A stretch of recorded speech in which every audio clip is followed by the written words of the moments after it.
how can AI help in games and in games development, and how to make games much more engaging, much more as a consumer-based thing, and that you can be much more engaged because artificial intelligence is helping you. And here, from the University of Malta, is Georgios Yannakakis. That was correct, right?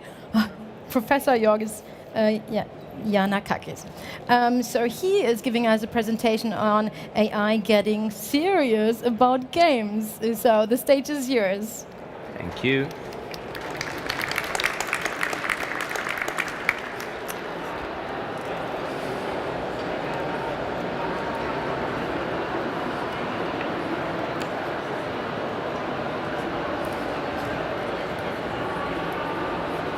So can you hear me? Yeah. So as you might have heard, academics are doing things on the last minute. So I was just working on my slides as Roberta was speaking. So thank you for all being here. It's an exciting times for AI in games. And I will be actually talking about the interrelationship between the two. And just a bit of background sort of information of who I am and what I do in life. So first of all, I have this sort of first hat as a professor and academic at the Institute of Digital Games at the University of Malta, where I direct a group of really creative people that they do research on AI in games, game design, and humanities within games. And we're actually glad to be listed in the top 20 game design sort of programs around the world, according to Princeton Review, so very, very proud for that. I also write books about artificial intelligence and games. So if you're interested in the subject, I will be talking about it later on in my presentation. Now, I have a second hat, which is like some sort of startup that I'm just co-founded, that actually, it's Moodle AI, that actually tries to create AI that experiences as humans, but without humans in the loop, right?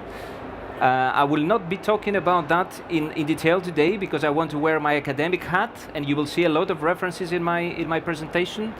But if you're interested about that side of myself, talk to me later on. So, games and AI. So when we talk about games and AI, there are sort of two directional relationship, right? So it's like games that can be useful for AI and the other way around. But I'll start from the first relationship. And as you will see, we're talking about a very, very successful wedding here, very successful relationship. And Ed made a fantastic introduction today about what AI is, so I'm not going to spend more time on that. I just want to give you a brief arguments why games have been an amazing arena for research when it comes to AI. First of all, because they're really hard, massive search spaces with really, really huge branching factors for algorithms to search through and come up with interesting solutions, right? We thought that chess was a difficult game to solve, but if you compare chess to games like StarCraft, then the comparison is just ridiculous. I mean, if you think of StarCraft, we are talking about millions of, a low estimate would actually come up with millions of a branching factor, like several hundreds or sort of thousands of turns, and all that has to become in real time. So you have to ask your AI to take decisions in real time about such a massive search space. Now, on top of everything else, we're not actually trying to build a bridge here or actually trying to machine translate something, right? We're actually trying to play a game in a fascinating, engaging way.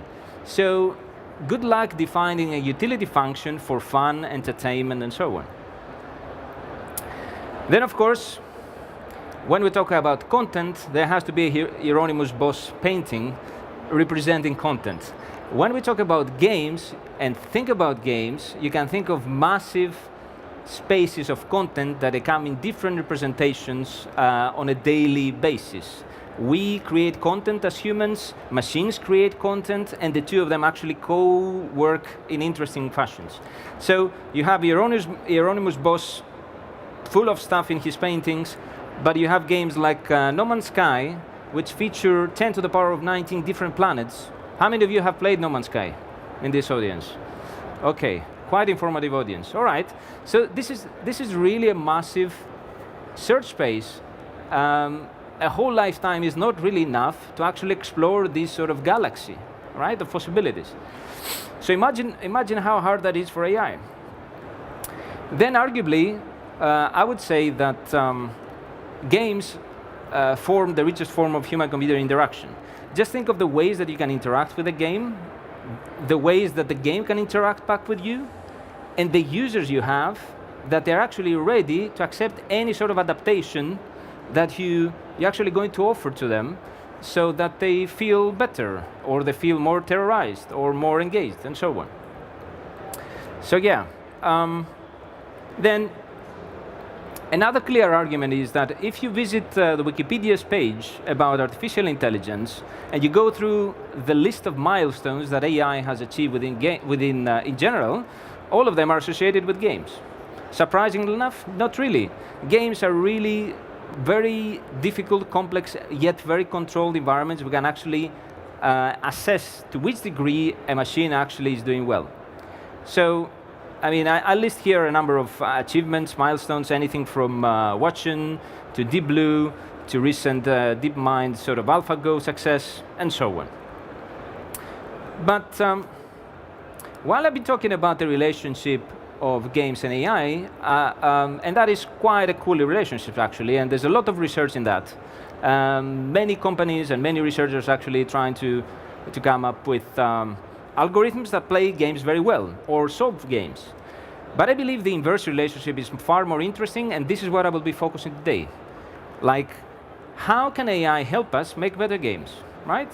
And in that question, you have things like several creative domains that exist within games that AI can help us with.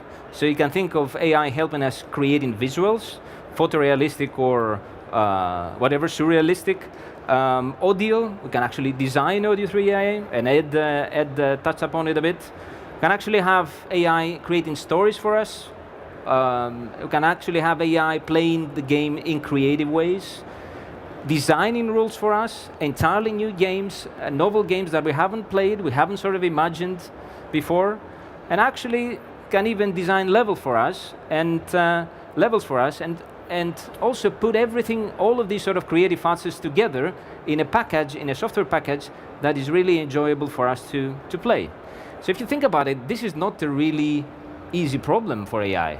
We're asking it a lot. We're asking it to be creative across all this sort of creative space, and we actually ask it to create something that is playable, it is usable, and it's fun to play. So I would argue later on that this problem reaches sort of the level of general artificial intelligence. So if you think if you think about humans and how they deal with games, and what roles we play with games, then you can think of roles such as, all right, so we play games, we design games, we market games, we disseminate, do many things with games. So you can just take that role and put AI in the shoes of a human. So myself and Julia Georgios sort of came up with 3 main roles for artificial intelligence, and we wrote this textbook. So AI can actually play games in believable manners, or sort of just play the game as best as it can. It can model what you're doing, and it can generate content. I will not be talking about the playing games bit. My sort of startup is dealing with this at this point, but I will talk briefly about how we can use AI to model players, and I will focus more on the generation of content. So when it comes to the question, why should AI model players? I have this following video as an answer.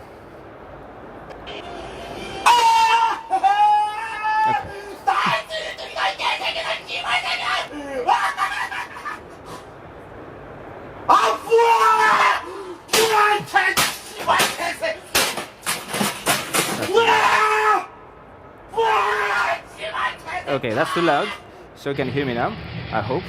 Yeah, it goes on forever. But yeah, whenever you see that sort of interaction with a game, there are 2 things to notice. Yes. The first one is that humans are so expressive when they play games. But these machines don't really care about it, right? I mean, this is such an unfair interaction. This is such an unfair. Okay, you need to focus on me, not on the video. So this is such an unfair interaction, and human-computer interaction should be fair. And such a pity because we're so expressive, but the machines don't really get it, and they don't do anything about it, right? So if we learn while we play games, why don't our games learn something about us? It makes no sense. So I guess that's the main argument. The second argument is, well, player modeling could be seen as this. The holy grail of game design in general, and game development. I mean, at the moment you know how your players would feel, or sort of what the needs are, you can actually personalize the experience. You can offer them something better that they want to play, or you can even come up with something entirely novel that they haven't experienced, right? And there are generally two ways why you want to do player modeling. First, to make more money, monetization. Second, to offer a better experience for the world.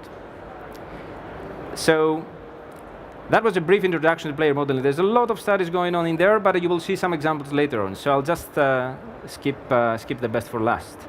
So from player modeling to content generation.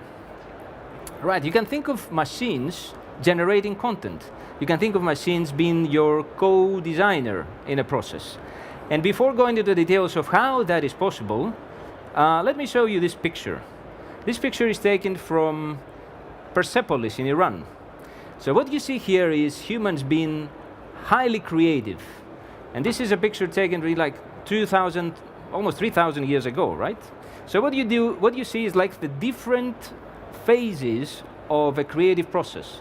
You start all the way from the left with the first artist that carves the stone in sort of very sketchy manner.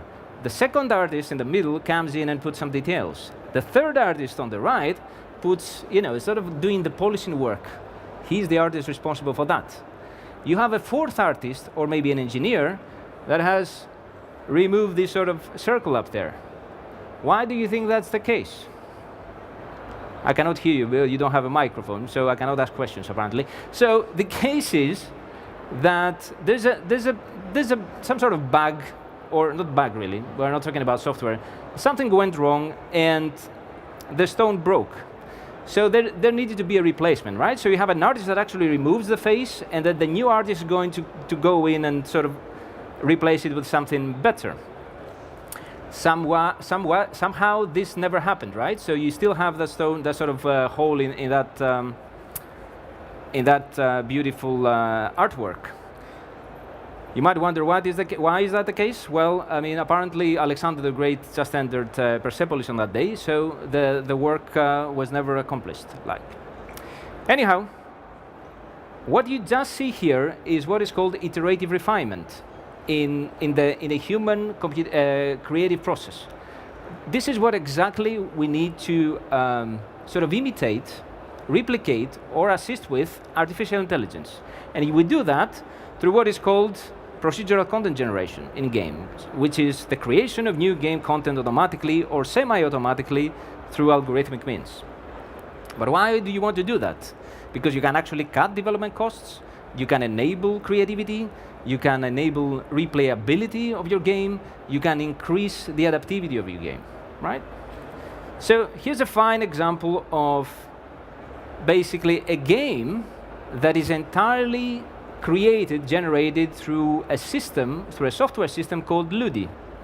Ludi is an evolutionary process that designed the game Yavalath. It gave it a name, it gave it rules, so you can actually play it. It's a board game, you can actually play it, you can actually buy it from your toy store, your board game store, online. Now, Cameron Brown, who is the designer of Ludi, so Cameron designed Ludi, and then Ludi designed Yavalath. That is the process, right? And it is actually done in a very, very neat and a nice way. If you want to describe Yavalath in machine language, this is how it looks. It's a game called Yavalath. It has 2 players, white and black. There's a tiling hex board with shape hex and the size 5. And the game has only 2 rules. If you have 4 in a row, you win. If you have 3 in a row, you lose. How great of a game is that? It has like an amazing amount of depth and only 2 rules. So it basically realizes the very great, let's say, principles of game design. Game design, I mean, successful game design, successful games are the one that it takes you like, a few seconds to actually learn and a lifetime to master. And Yavalath actually offers that. And guess what? Yavalath and Ludi have participated in worldwide game design competitions against human-designed board games, and they have won, right? So by now, and there are several examples of that, by now I would argue that machines can design or co-design beyond human creativity, and I hope we actually bring that into the panel later on, because there are several sort of philosophical sort of questions behind that. But maybe some of you are still sort of like hesitant, and you might say, I mean, fine, Yavalath is fine. I mean, it's a very simple game. Sure, you can do that, but there's no way machines can ever make, the next Civilization game or the next StarCraft. Well, true, that is a good opinion, and an answer comes from iRobot, right? So you're just a machine, an imitation of life. Can a robot write a symphony? Well, can you? And who are you? Right? Are you Mozart? Who is the Mozart here in this room? So let's go into some examples. Creative machines versus creative humans. I'll just show you. I had enough with the theory. I'm going into practice. So I will be showing you examples from my group on AI helping game designers achieving better results. And because I'm an academic, you will always have a reference next to it. So I'll start with the first one, which is called Map Detailer. What you see here is the realization of what I was talking about, iterative refinement, right? So you have a designer putting some sketches, like some sort of idea about a map, and then the machine creates in an iterative dialogue with the designer a map of higher resolution for the designer to consider.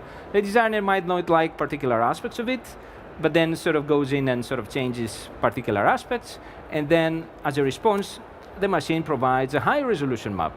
So there's like this creative dialogue between the machine and the human that eventually leads to an outcome that our designer is happy about and can sort of use any sort of rendering graphics, any sort of rendering engine to come up with the graphics that he or she desires. I will not, there's no way I can actually compete on the level of graphics and sort of detail because I'm a poor academic, but I want you to focus on the method because we sell methods here, right? So here's the next method. It's called Sentience Sketchbook. This is another tool that works in collaboration with a human designer and on a sketch level. Again, we're talking about iterative refinement. So we have a designer that places some bases and some resources on a sketch-based sort of format on a map, on a strategy map, right? And then there's some impassable areas and so on. And while he or she is doing that, within the center of that sort of frame, you get some statistics about how balanced the map is, how well the resources are distributed and so on. On the right side of this sort of Sentience Sketchbook, you see some suggestions that are sort of recommended by the machine. So the machine takes a proactive role, or a collegial role, let's say, by recommending things that you might want to consider. Things, maps that basically maximize the balance, or maps that maximize sort of base resource or resource fairness and so on. At the same time, it also gives you options that maximize the novelty of the map that you have designed. So it basically tracks down what you have been doing, what you have been checking. Let's suppose that's a linear function, right? And it tries to actually be orthogonal to that and suggest something that you might haven't considered or you might never consider in an attempt to actually break your sort of lateral thinking and sort of lead you into different creative paths, right? And then at the end, you can polish your level as you see. Strategy map, you can be a dungeons crawler sort of map, or it could be anything, and you can create a 3D map of it, and here you go. You're happy. You just have been collaborating with a machine, creating a map for a game. Here's another example of human-computer co-creativity. In this case, you as a designer want to design horror levels with corresponding sound. So what do? You just wake up in the morning and you're like, okay, what sort of horror level, what sort of horror game do I want? What sort of tension should I want to elicit to players? You might want to pick an Aristotelian curve of tension. You might want to pick a Brazilian soap opera tension curve. You just click on something, and then basically the machine, which is in this case it's an evolutionary algorithm, will design a level and the corresponding sound so that it matches your tension, right? So let's say an example. So this horror game level design and sound design from a machine. And of course sound doesn't help me here and light doesn't help me. So each room has its own sound, right? We do better in graphics here than before.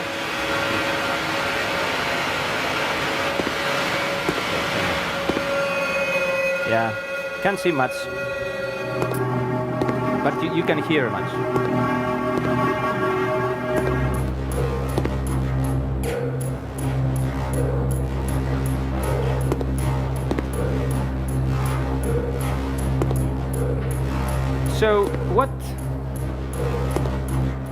So what this example shows us is how difficult it is to actually put things together and imitate the game design process. You have the level designer and the sound designer. They have to talk, they have to be in a creative dialogue, and they put things together. Now, that for a machine is not an easy task to achieve, right?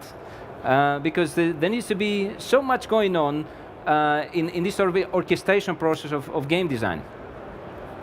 Here's another example of machines being autonomously creative, creating, it's too loud. Creating surprising weapons. So we have an algorithm that is inspired by the ability of humans to be surprising themselves while they're creative, right?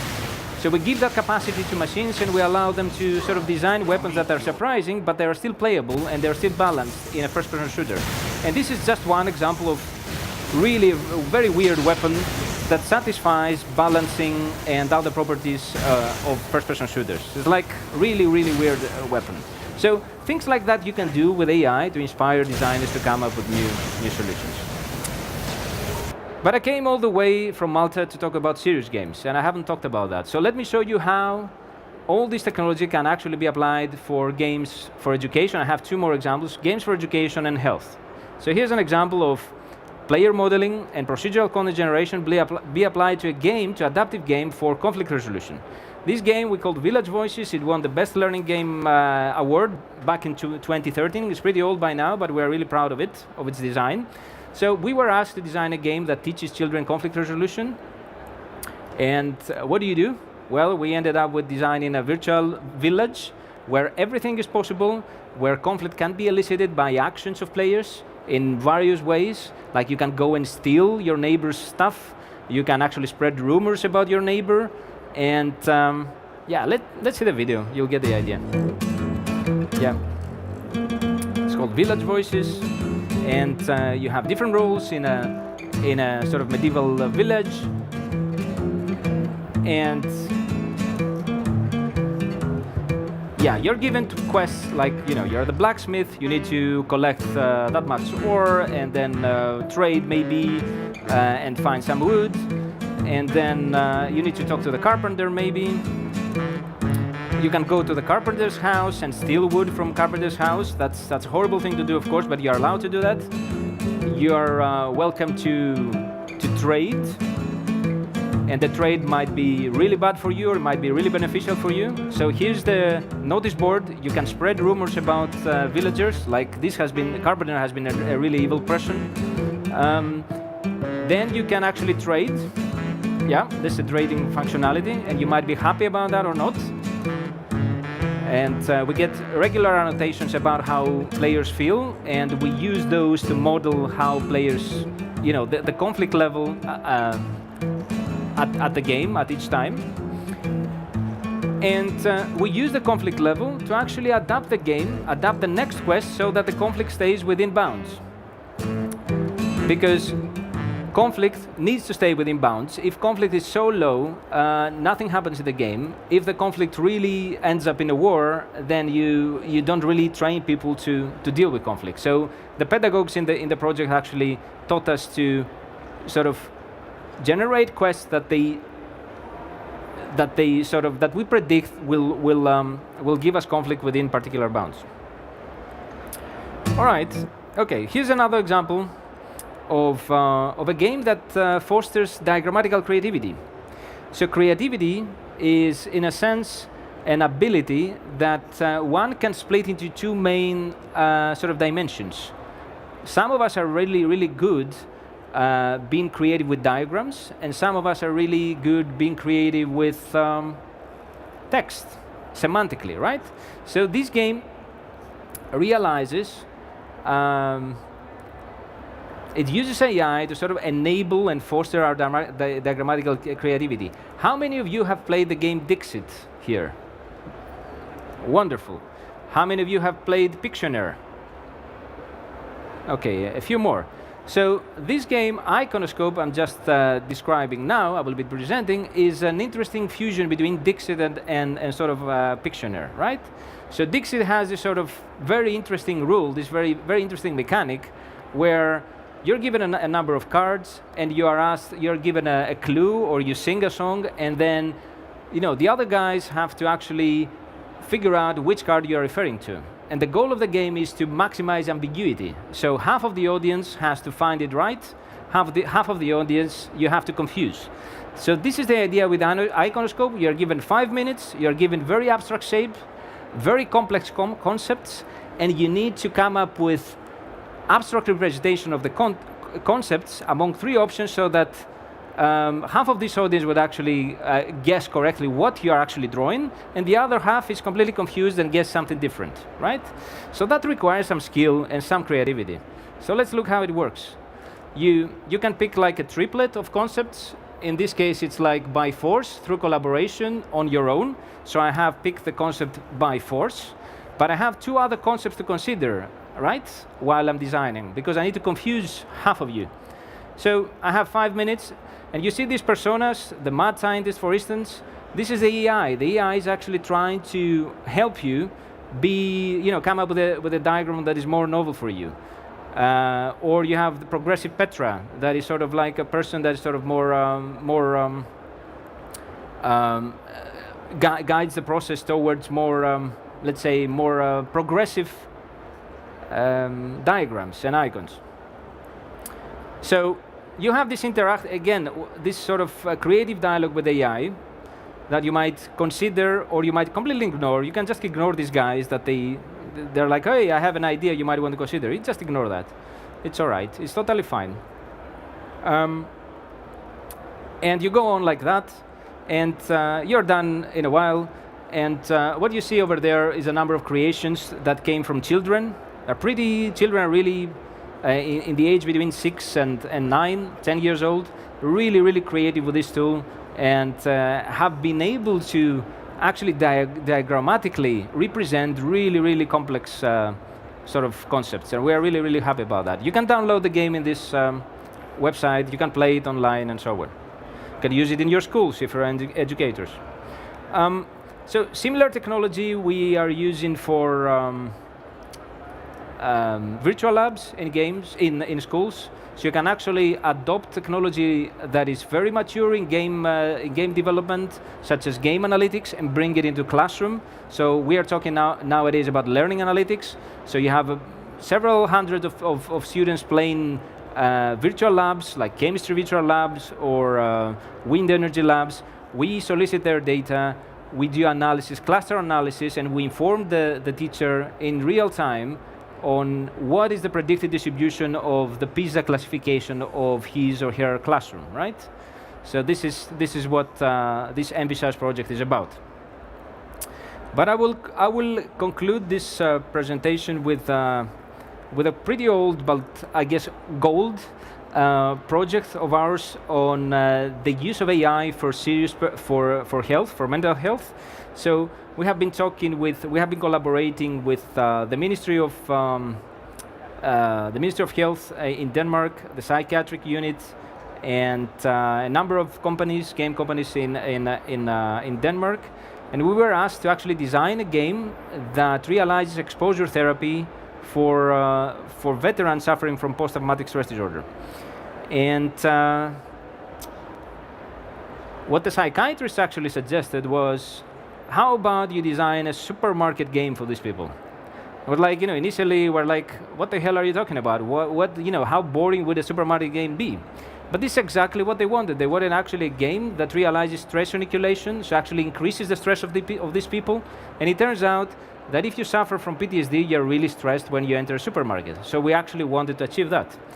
And on top of that, we realized exposure therapy through some flashback moments, right? So let me play the video. We call the game Startle Mart. And you enter the supermarket, you have limited time to find things, and that's already stressful. It is stressful for me when I enter a supermarket and I have limited time, I don't know where things are. Anyhow, so you have all this sort of social context, you have weird people looking at you, you have families arguing with their children, all these are sort of like stressful conditions for a person. And all of a sudden you have this sort of flashback moment back to the war. And you can play this game with VR and it becomes even more immersive, of course. Here's another flashback moment back from the war. Now, while doing that, we are measuring galvanic skin response, and through AI, through modeling of affect modeling, we can actually profile the stress of each veteran, which is useful information because we need to actually provide the next event that will happen in the game. So it's like affect-enabled adaptation in games, right? That maximizes exposure. Okay, I'm done, I think. So that's my last slide is my sort of takeaway message from this presentation.